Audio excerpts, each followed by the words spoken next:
Right, it's another day of another week. I believe it's the 16th of June today. Geez, in another 3 days, I think, what is it, the 20th, I think, is the solstice. And then the light starts going the other way. Rage against the dying of the light. I don't think that's what they were talking, but anyways, I'm gonna just get ready to drain the oil out of this sump. You can see there's a very large 15/16 bolt that plugs off the oil sump on this machine. So we'll just pull that out of there. Oh, and we'll let that oil pour out of there. This must be where the oil pump takes its suction from. That nice strainer right there. And I'm going to take the bolt out of the top of the filter housing and pull that out. So meanwhile, I'm just going to set that on that rag so I can drip off, and I'll find a suitable socket to put on that. And 13/16 fits that one there, so I'll screw that out of there. Let's see what flies out. Okay. There's no check valves or anything, just a nice little spring to hold that filter in.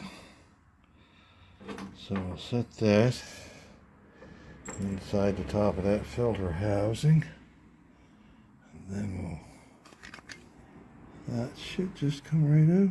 Yep, there we are. Well, it's the usual gooey mess from that one would expect to find in these type of oil filters. Anyway, I'm going to set that right next to the drain bowl. Let that drip off for a while, and while that's draining out, I have a little job to do on this bike. I want to change the what do you call it? The regulator rectifier unit. This one's not a Podtronics. It's a titanium unit. And I was getting some weird readings from the ammeter when I was trying to drive it the other day, but I think it's all right. But I want to change it out with another one just to make sure. If I put the other one in there and I'm getting the same kind of readings on the ammeter that I got with the titanium unit, then I'll know there was nothing wrong with it. The difference with this bike is, and it throws me off quite often, is it has a little lithium-ion anti-gravity battery in under the tail section here, and those lithium-ion batteries, they make the charging system work a little differently. Like when they're full, they basically shut themselves off, right? So anyway, I'm gonna, just for my own peace of mind, I'm gonna change that regulator rectifier out. Then I'll take it for a drive, and if it's doing the same things it was before, I'll know there's nothing wrong with it. So just like I say, sometimes these little things you see aren't problems at all, but they're the kind of thing that can drive you nuts if you don't check them at least. Okay, we got the oil all drained out of the base pan there, got the bolt back in, got a brand new oil filter, which just slips in there like that, and I'll put the top back on it. Okay, that regulator rectifier swap out is complete. There's the old titanium one that I've taken out of there. Like I said, I don't really know if there's anything wrong with that or not. It might be still okay, but I've got a brand new regulator rectifier. That one's a little bit different. That one's got fins on it and stuff, but still does the same job. And anyway, I started up the bike, and the ammeter would indicate that everything is doing what it's supposed to do. By the way, these knurled nuts right here and this little bar you see under the frame, that's what holds that seat on. So it's easy to get that off if I ever need to work on it. So if you're ever thinking about putting a different seat on a Triumph frame, or anything else for that matter, that's a great way of mounting them. Anyway, on with the old Royal Enfield there. I got the new filters in, the spring and all that good stuff's back on there. I polished up that rusty old nut on the top and I stuck the cover back on. So now I got to get some oil in the crankcase, and that little part should be done. And I need to check the oil in the transmission because I never did check that. So it's a good idea to make sure you got oil in that before you put power through that gearbox. Okay, I've put about 2.5 liters of oil in the engine, and it's about halfway between the add and full mark, so that's perfect.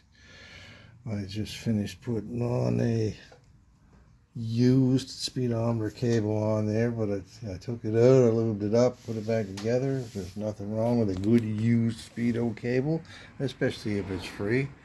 And of course it's hooked up the other end up there on the speedometer, so that's one more step closer to being ready to road test. I guess the next time, well, who knows, it might be ready to go or close to it. Anyways, I still have to hook up the fuel fittings and all that sort of thing. So I think that's the next step, and then we'll get some air in the tires, and she ought to be ready for a road test. Anyway, we'll see what happens when that time comes. Stand by.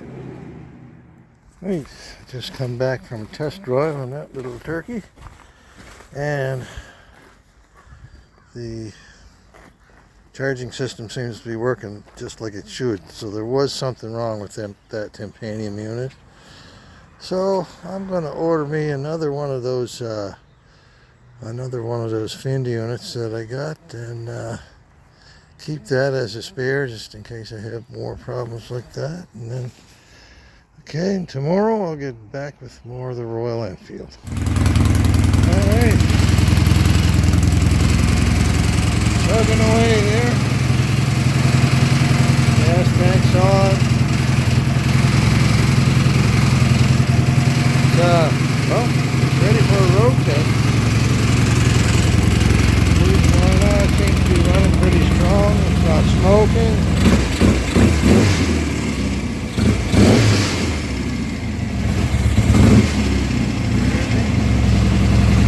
Oh yeah, it looks pretty good there. Okay, I think I'm going to wrap this little video up for this week. I usually try to put one out a week if I've got anything going on, but sometimes I don't, and sometimes I do. So anyways, if you were wondering why it was making such a racket when it was running, it's the lift. It makes a heck of a noise, especially with the ramp on it when there's a bike sitting on it. Anyway, the bike is running good. It seems to shift well. The clutch seems to be doing everything it's supposed to do. The electrical system is charging. By the way, that thing had not been running in about 2 months since the last time, or the very first time I had it started. And that day, I think it took about 4 kicks to get it to run, so that was pretty good. So what else? Anyway, yeah, I think we got some rain showers coming in here for the next couple of days, so I probably won't get a chance to test ride it. Anyways, in the meantime, be good to each other. And thanks for watching, and tune in next time.